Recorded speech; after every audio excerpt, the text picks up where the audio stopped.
धरती पर अंतरिक्ष से गिरने वाले सैटेलाइट और रॉकेट के मलबे का खतरा लगातार बढ़ता जा रहा है। दुनिया की प्रमुख अंतरिक्ष एजेंसियां लगातार इसको लेकर चेतावनी देती रही हैं।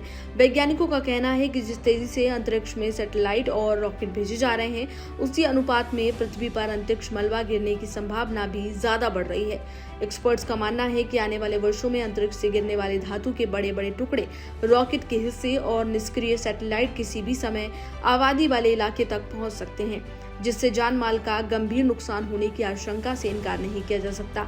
एक्सपर्ट्स का मानना है कि इस खतरे के पीछे दो बड़ी वजह हैं। पहले अंतरिक्ष मिशन केवल कुछ सरकारी एजेंसियों तक ही सीमित थे, इसलिए हर लॉन्च, उसकी कक्षा और संभावित री एंट्री पर करीबी से नजर रखी जाती थी। लेकिन अब निजी कंपनियां हजारों नहीं बल्कि आने वाले वर्षों में लाखों सैटेलाइट लॉन्च करने की तैयारी कर रही हैं। इससे पृथ्वी की निचले कक्षा में काफी ज्यादा भीड़ बढ़ रही है और इस भीड़ की वजह से ये दिक्कत हो सकती है।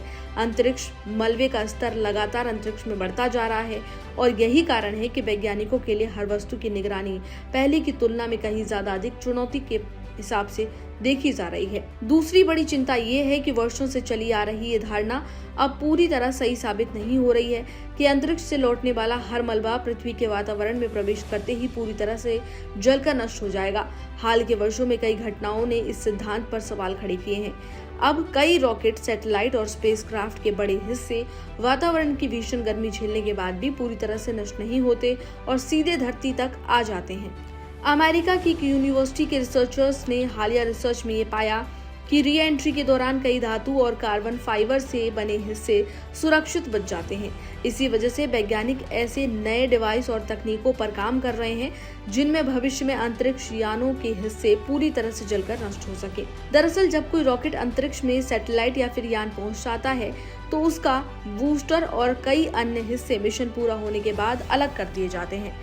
लंबे समय तक माना जाता है कि ये हिस्से जो हैं ये पृथ्वी के वातावरण में दोबारा प्रवेश करते समय जल जाएंगे, ये माना जाता रहा था। लेकिन अब जब लॉन्च की बढ़ती संख्या के साथ अंतरिक्ष में मलबा भी तेजी से बढ़ रहा है तो उसके धरती में गिरने की संभावनाएं भी ज्यादा बढ़ने लग गई हैं।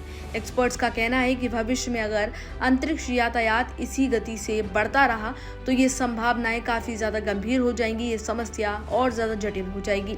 बीते कुछ सालों में ऐसे कई मामले सामने आए हैं जहां पर मलबा गिरता हुआ दिखाई दिया है।